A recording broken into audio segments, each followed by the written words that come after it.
Welcome to the Any Given Day podcast, your ultimate destination for all things college football. Join your hosts, Hunter and Zach, as they dive into the thrilling world of college football from the perspective of the fans. From game previews to post-game analysis, they will bring you the latest news, insights, and stories that make this sport so captivating. Join them every Tuesday and Friday as they explore the traditions, pageantry, and unforgettable moments that define college football. So whether you're a diehard fan or just getting into the game, get ready for a wild ride with the Any Given Day podcast.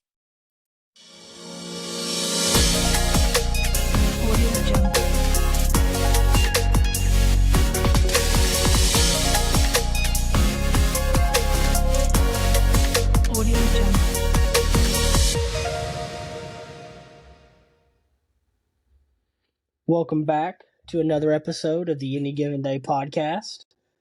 So, we got a little news. It's somebody's birthday today. Happy birthday, Hunter. Thank you. For those of you who don't know, hopefully, or let me rephrase that. For those of you watching, we are recording on Thursday night, so October 12th. That's my birthday. Great. Hopefully this is up later tonight or early tomorrow, depending. Yep. All right, well, let's go ahead and get into the games for this week. We got an interesting one to start off. Texas A&M at Tennessee. Ooh. I don't know. I mean, I'm going to start off with a question. If Jimbo loses this one, is he finally on the hot seat? Honestly, if I'm the alumni backers, you know, the oil money people who are alums from Texas A&M, I already have him on the Deckham hot seat. I'm pushing to be like, hey, if he can't turn it around, I want him gone as soon as possible. I don't want my money wasted anymore on this, because it's like we were talking about Monday. Some of those decisions that he made during the A&M Alabama game were just stupid and asinine. It's if he can't win this game, I don't think he's. They might wait till after the season, but he's got to be gone. Yeah, I think I agree with you. I mean, it's just gotten to a point where he doesn't seem like he can win the big games, and it's just getting ridiculous at this point. I mean, the teams that he's had have been ridiculously talented, and they can't seem to win. I mean, like last year's team was really, really good, and they just couldn't win. So, I mean, is that a coaching thing? Is it a scheme thing? Is it just not having these kids be in the right mindset? I don't know, but he should be on the hot seat already, and he may be gone after this year regardless of how the rest of the season goes. The hilarious thing is the defense is actually looking pretty solid, if we're being honest. It's the offense that's kind of having some problems. Now, Yes. Granted, you lose your starting quarterback for the season, but right, Max Johnson's supposed to be a pretty solid backup, and honestly, if I look at what, like we said not even a minute ago and said Monday, questionable decisions play calling wise.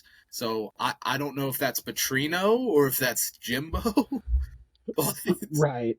And who knows? Jimbo might get a second shot another season if at the end of the season he's just like, well, I wasn't the one calling the offensive plays this time around.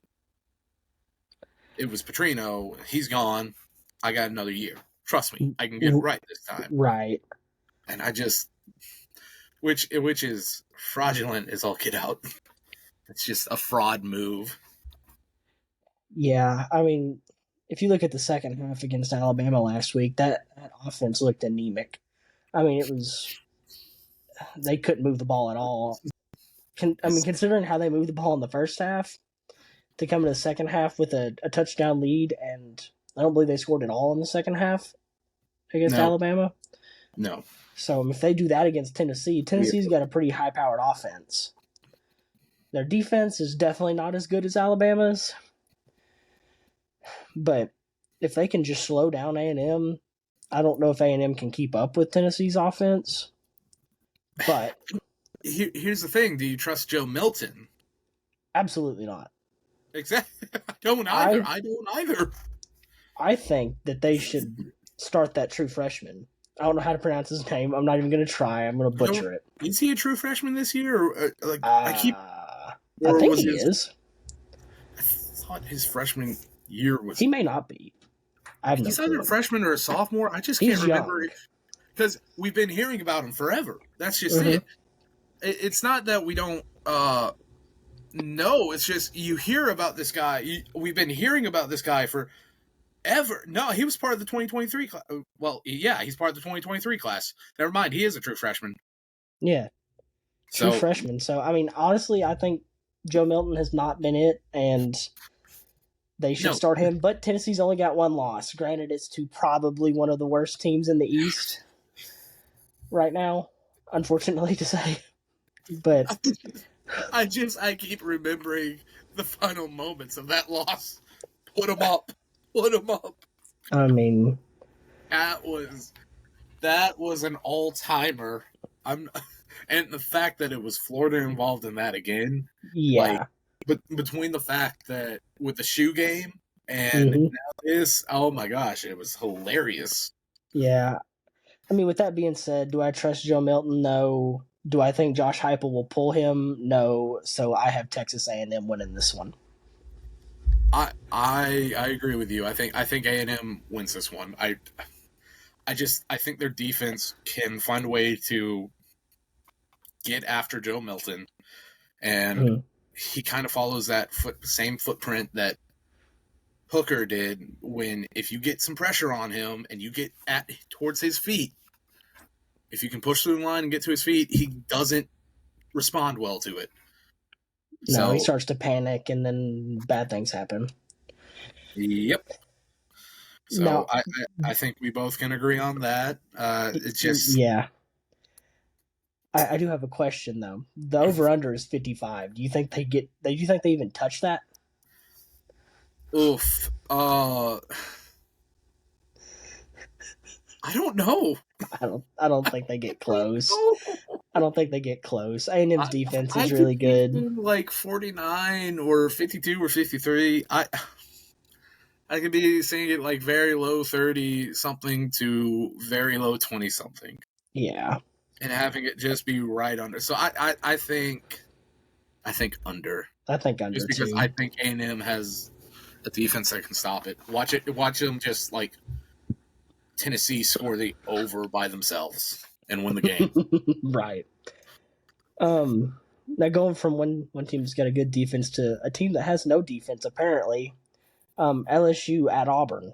Or Auburn at LSU. So yep. LSU's offense has been probably one of the best in the SEC so far this year. Their defense has been one of the worst. Yep. Now they're playing Auburn, who, other than Georgia this year, hasn't really played a complete game on offense. My thing is, Auburn's defensive front, their front seven have actually been pretty solid. Yeah. So I don't look at it. I think at best it's going to be good on good in that sense. And if Hugh Freeze can find a way to scheme his way past LSU's defense, which is very feasible, I think Auburn could possibly upset, but I'm not entirely sure. I think I'm gonna stick with LSU on this one. I think they'll be able to score when they need to. And yeah. I mean, what time's the kickoff? Do you know? I can look it up real quick. Because we are so prepared, everyone. Let's see. It is a 7 o'clock kick at Death Valley. Yeah, no, I'm going LSU on No, this. LSU. LSU, 1000%. Yeah, It's that freaky voodoo magic. So that Auburn fan that we know was telling me the other day, I think we actually could beat them, and nothing against him. Anything can happen on any given day, right? But it's Death Valley at 7 at night. No, it's a 3-2 Auburn against a 4-2 LSU. Now, granted, if that Auburn that showed up against Georgia shows up, it could be close. I think it could be close, but I think LSU at Death Valley at night. No, no. Do you think LSU covers? 11-point spread. I could see it. If Auburn gets in their own heads and they can't go and keep pace with LSU, I could very much see it. Let me say this. I do think that by the end of the year, no matter what Auburn's record is, that last game of the season that they play against Alabama will be when they are their most dangerous. Especially if Alabama needs to win that game to stay at the head of the SEC West so they can go to the SEC Championship. Auburn will be their most dangerous because they'll have a chance to screw Alabama over. Or let's say they have a chance to ruin Alabama's playoff hopes. They'll be the most dangerous. Oh, yeah. Like, Iron Bowl is... Ugh. I don't know any two fan bases that have the same hatred for each other that those two do. No, I agree. Yeah, I mean, I think this game's going to go one of two ways. Either LSU's going to win by about 30, or Auburn's going to somehow pull this out in a tight, low-scoring game. But Death Valley at night, LSU's pulling this out. Yep. This next one, I have no clue who's winning. Miami at North Carolina.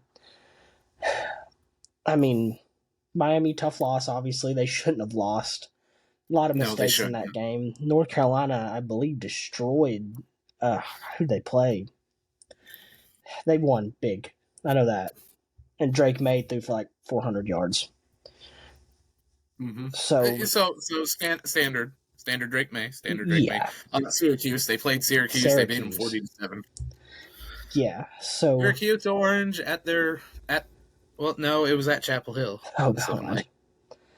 And this game's at Chapel Hill. Yep. Yeah, then that's why I'm kind of going UNC on this one. Yeah. I think the loss by my I don't know. Now I'm kind of second guessing myself. I don't know. I could see it very much being Miami comes in pissed off about last week, knowing they shouldn't have lost that one, knowing they should still be undefeated, just continuously they're there to prove a point, right? Right.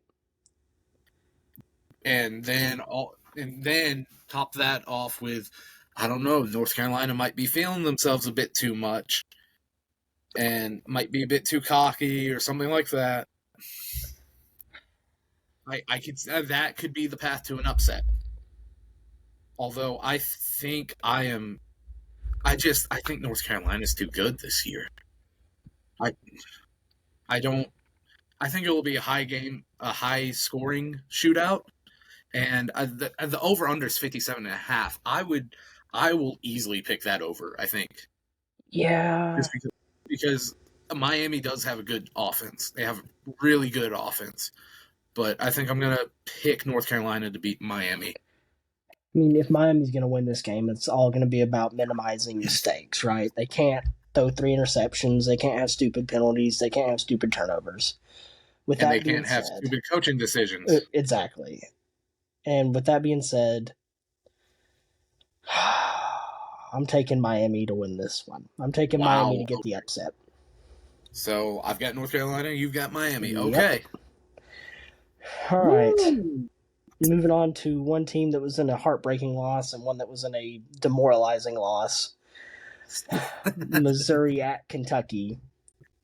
Jeez, you're talking about different. Just holy crap. Losses that could not have been more different. Yeah. I don't know.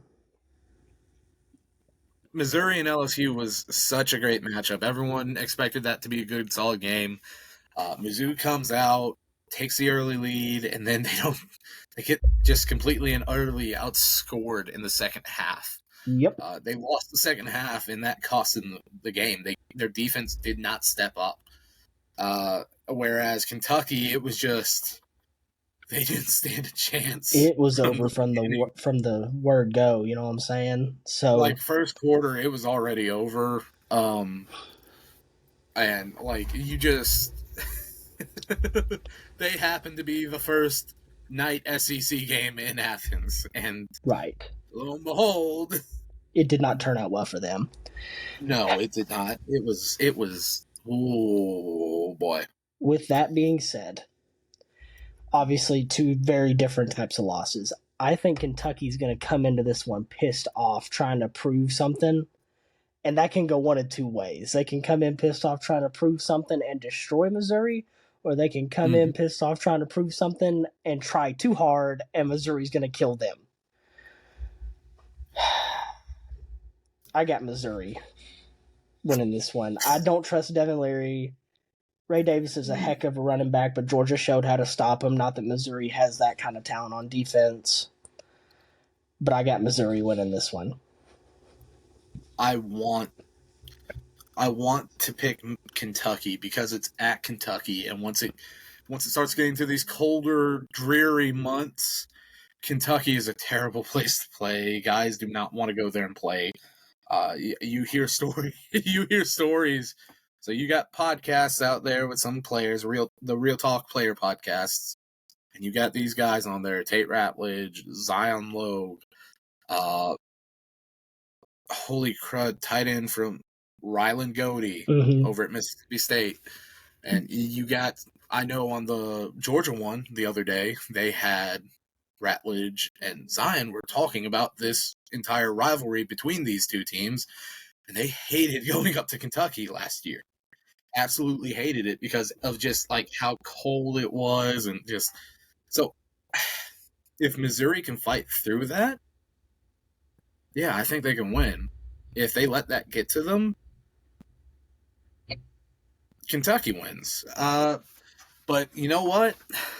I think as tough and as physical as that Kentucky team can be, Stoops over there whining about NIL money presents a pretty soft image. So I'm going to go with you and take Missouri on this one. Yeah, I mean, with Stoops making all these complaints and excuses, to me it just seems like a distraction.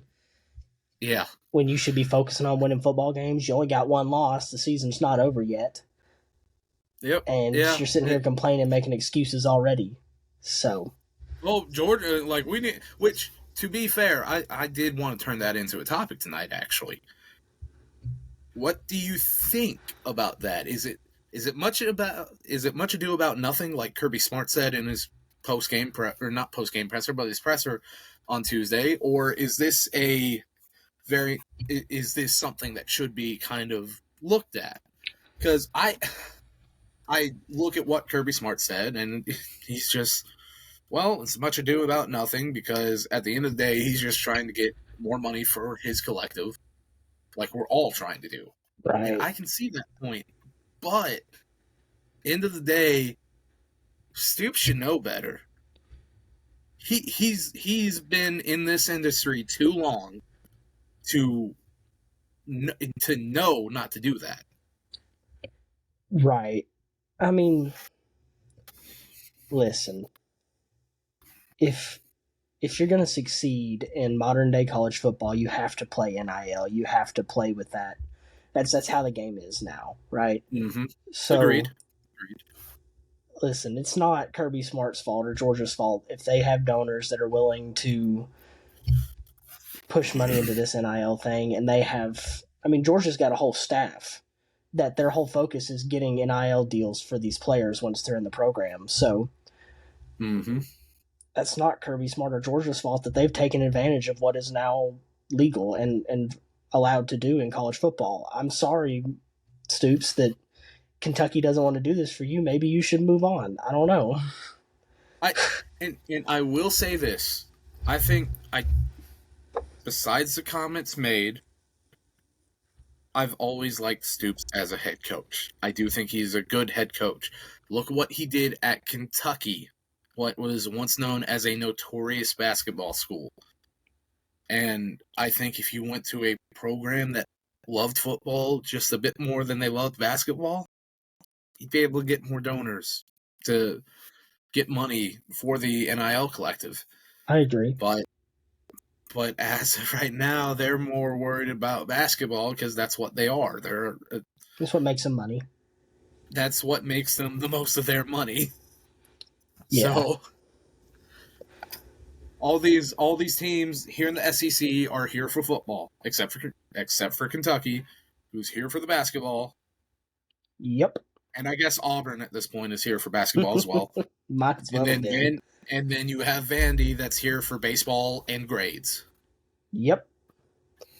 Yeah. Like that's kind of how the layout for the SEC's been for a while now. Now, granted, like we've said, he's done a lot to turn that program around and make it a competitive program. I'd say they are one of the 3 best teams in the Eastern Division. They're probably second best team, second or third. We'll see what happens after they play Tennessee. Yeah, it's a toss up between those two right now. You know. Yeah, I mean, overall, I think the comments are like Kirby Smart said. It's much to do about nothing. It's just talk. Yeah, but he should have been smarter about it. I think he should have definitely known better. Like, I don't take them at face value of what he said. I'm just like, okay, that was kind of stupid of you, but, like, let's move on. It's whatever. We get what he's trying to do, but he should have at least phrased it better. I agree. Okay, moving on. UCLA at Oregon State. Now, UCLA, big win last week against Washington State. Defense is really good. Mm-hmm. Now, Oregon State is favored in this game, but I think it's the same type of game that they played against Washington State, and I think their defense is probably really good. And I think I got UCLA winning this one. Their defense is just really good. It's probably one of the best defenses in the Pac-12 right now.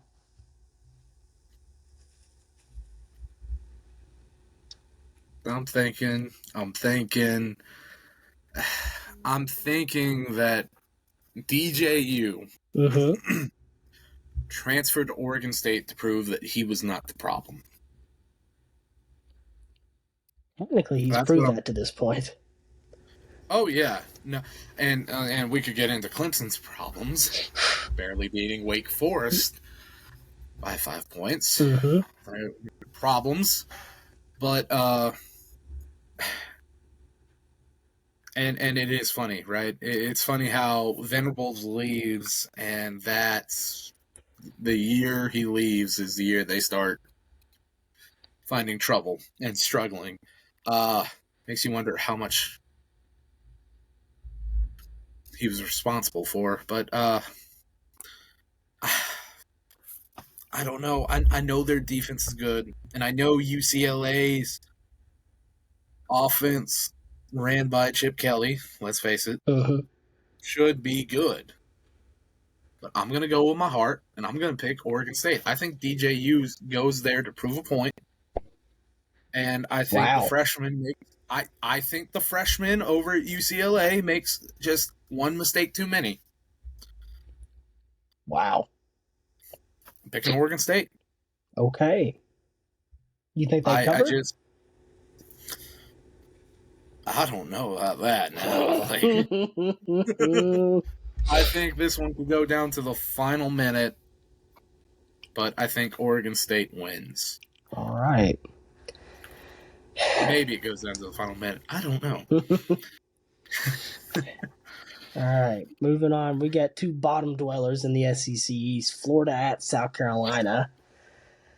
Oh, this one's fun.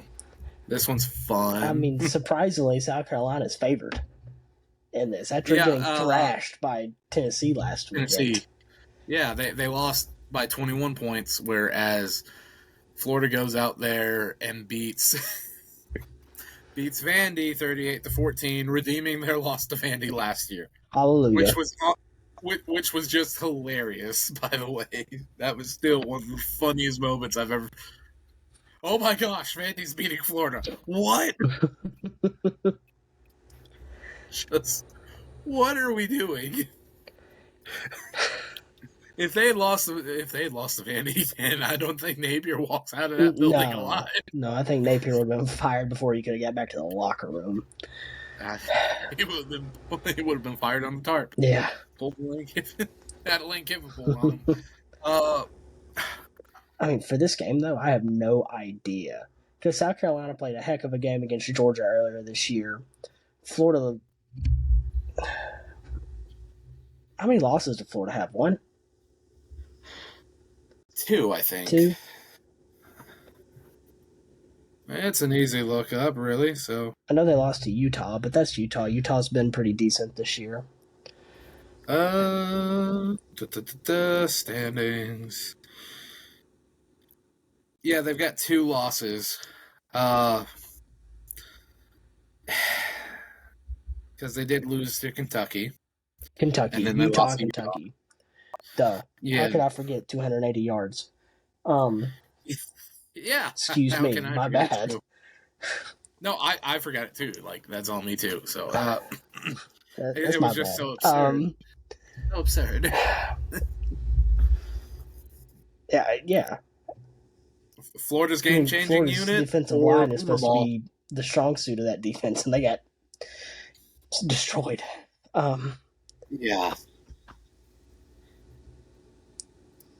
I think. I mean, I think it hurts me to say this game. I got no clue. I think I'm going to take Spencer Rattler and South Carolina. Really? Yeah, I think Rattler's actually shown enough. I just ain't got faith in Florida right now, and if they lose this one, their season realistically is done before their big rivalry game halfway through the season against Georgia. If they lose this one, they're going to be so demoralized when they walk into Jacksonville. It's going to be bad. Yeah. Just for a second, hang with me here, all right? We're going to look at the famous transitive property here, okay? Oh, dear Lord. So Florida beat Tennessee. Florida beat Tennessee, yes. Pretty handedly. And Tennessee beat South Carolina pretty handedly. So, by that logic, Florida should beat South Carolina very handedly. Yeah, by transitive property. Do I believe that? What now?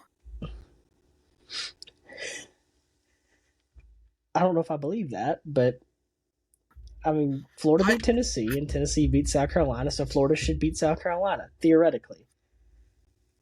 Yeah, in a transitive property theory. In a world where transitive property is real. Let us not forget, Graham Mertz went out there against Kentucky and completed 25 of his 30 passes. And they still lost. This is true. But Kentucky is better than both of these teams. Yes. Which by transitive property would mean that Kentucky is better than Tennessee. But we'll get into that at a later point. With that being said, I think. What time's the kickoff? It's got to Let be me noon, check. right? There's no way they made this a night game.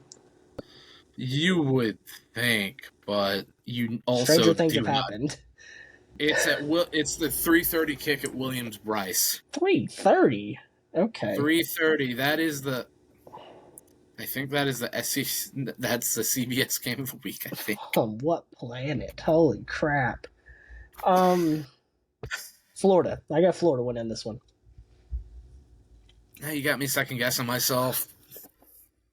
My Hey, transitive property gets you confused. Yes, somehow it has got me confused. For game 5. I think you should stick with your gut, personally. For round 3, obviously you do. If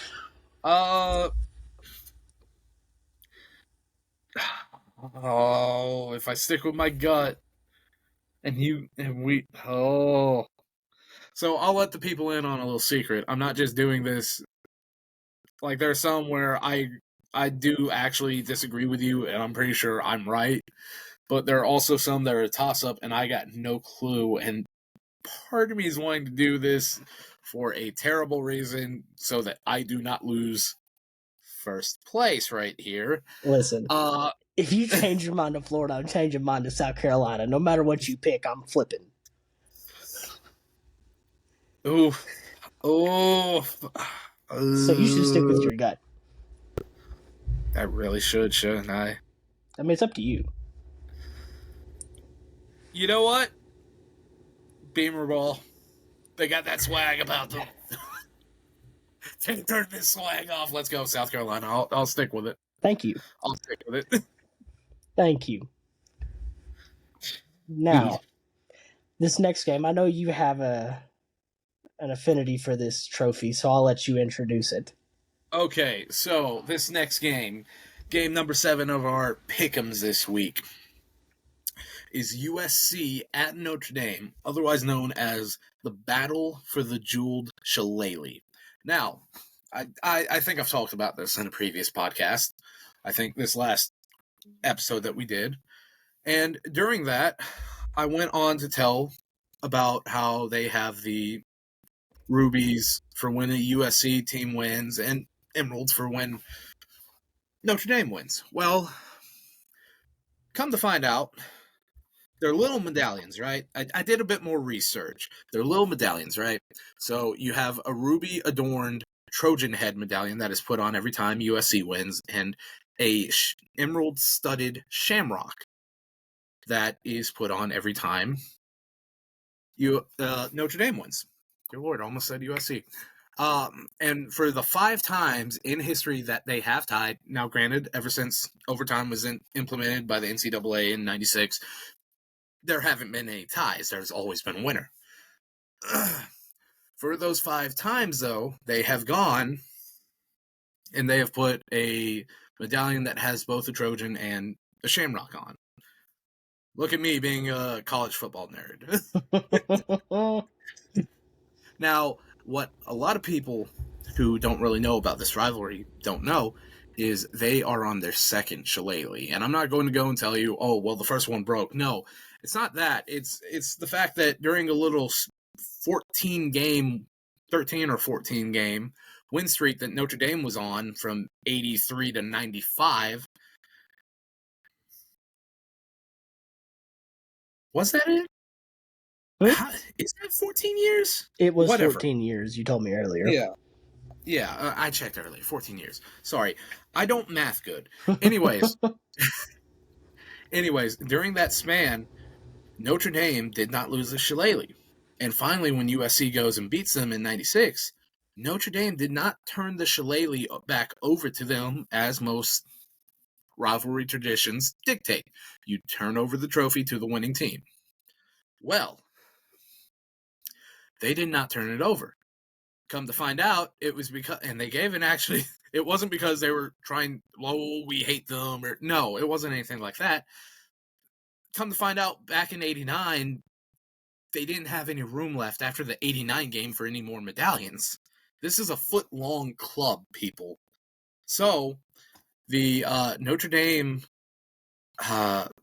commission the Notre Dame collective out in Los Angeles, their little Notre Dame alumnus section out in LA, went and commissioned another one that was actually longer, and so it could fit more medallions on it. And when we tell you this thing is actually legit, this thing is made from a blackthorn tree from Lightmere County, Lightmere, Ireland. For some reason, they put the county before the county name over there. I don't know. It's we question a lot of things about them, except for their beer drinking skills. Anyways, Jesus. Anyways, so with all that being said, yes. Now that I've got my little nerd out thing done, listen, Notre Dame has looked awful for the last couple of weeks. It makes you think how much is different if they do beat Ohio State. Yeah, they have a whole lot more momentum. Excuse me, I can't English right now. A whole lot more momentum going into Duke and than last week. So it could be completely different. USC's defense has looked anemic. Never gonna live it down, am I? Twice in an episode. I'm trying to work it in as much as possible. I can tell. USC's defense has looked anemic, though, to be completely honest. And obviously, they had a triple overtime game with Arizona, which should never happen in college football. Arizona being in a triple overtime game with a top 10 team. Who knows? But yep, yeah. Caleb Williams looked really vulnerable last week. Yes. And I think there's some kind of ghost haunting Sam Hartman over at Louisville's field. I think Louisville might actually be legit. Oh, yeah. So, I don't know. This is in South Bend. So was the Ohio State game. Yeah. Transitive property. Good Lord, you and your transitive properties. Your music and your transitive properties. I gotta have something. You got a lot, okay? Yeah. But you're the nerd guy, so I gotta have something. I'm the nerd guy. You know so much about college football history. I guess it's these glasses, right? Absolutely, yeah. With all that being said, right, Ohio State looks really good, and they looked really bad at South Bend, and I think that had something to do with it. And USC looked really bad against Arizona last week. I got Notre Dame winning this one. USC is going to fall. You're going to hate me. I'm with you on it, though. I don't blame you. I mean, Lincoln Riley is soft. I do not trust USC. Let me rephrase that. I don't trust Lincoln Riley. I agree. I do not. We have talked about it forever and ever. That is a horrid defense. Anemic? Sam Hartman should light that thing up. And at that point, it just becomes if Notre Dame's defense can stop them enough. So, even though Lincoln Riley and them won it 38-27 last year, I'm going to go and say they have to hand over the Jewel Chilele back. Because I think Marcus Freeman is going to take it from them. Because they have a quarterback now. I would expect nothing less. Lincoln Riley is soft. S-A-W-F-T, soft? Soft. All right. Do you think the over-under gets reached 60.5? I'd pound the over on this one. I agree. Any USC game, you pound hit the over. Pound it. Pound the over because they ain't got no defense. So offenses are going to be scoring willy-nilly. I agree. Because their defense is anemic. Every time, I swear. Moving on to our game of the week. Three times. I got to. Must be my word. Yeah. Moving on to our game of the week, Oregon at Washington. The Cascade Clash or the Border War. Cascade Clash sounds better though. I don't know. I this like the is- Border War a little bit better, but that's just me.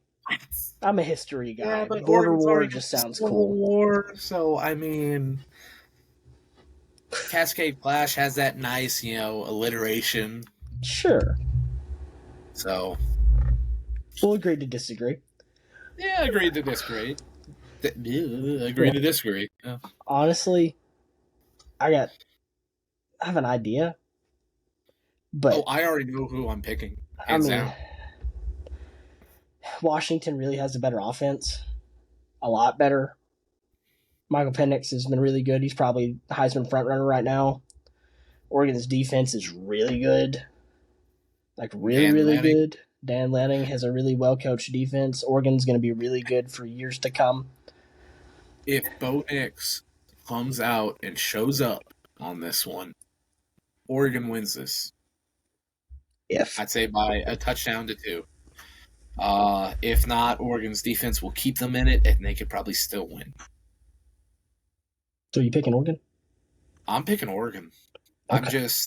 I think Okay. this is going to be the toughest defense that Washington has played, and this is going to be the toughest defense that Michael Penix Jr. has faced, and he's either going to make or break his Heisman season here, and so I don't think he makes it. I think Oregon beats him. Okay. Well, I think it'll be close, but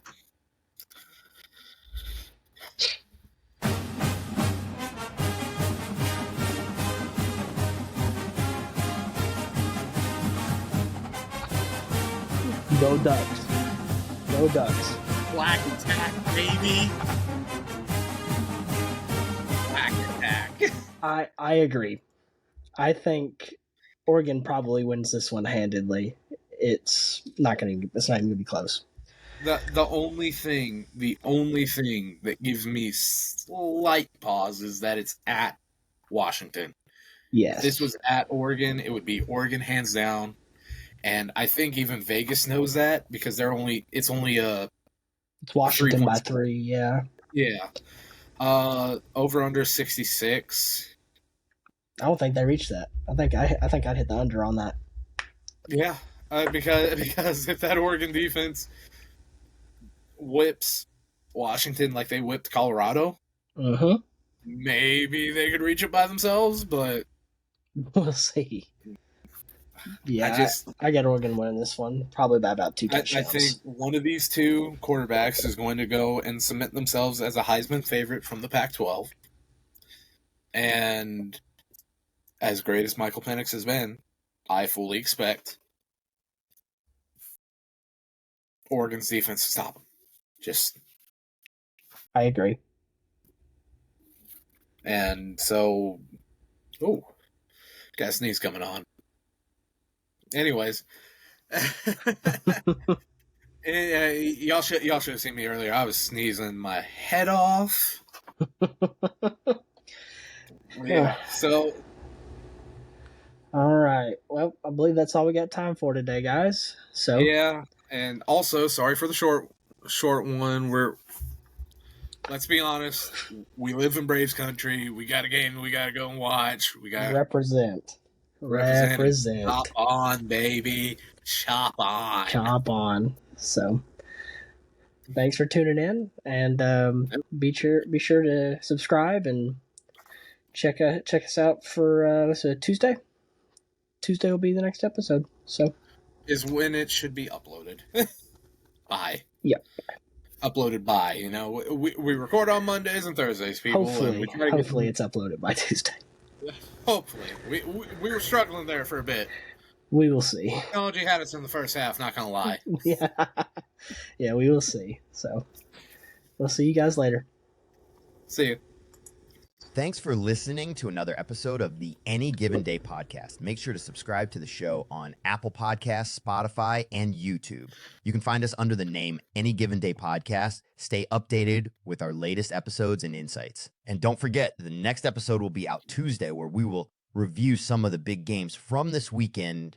Until then, keep the spirit of the game alive, and remember, in the sport, anything can happen on any given day. See y'all in the next play.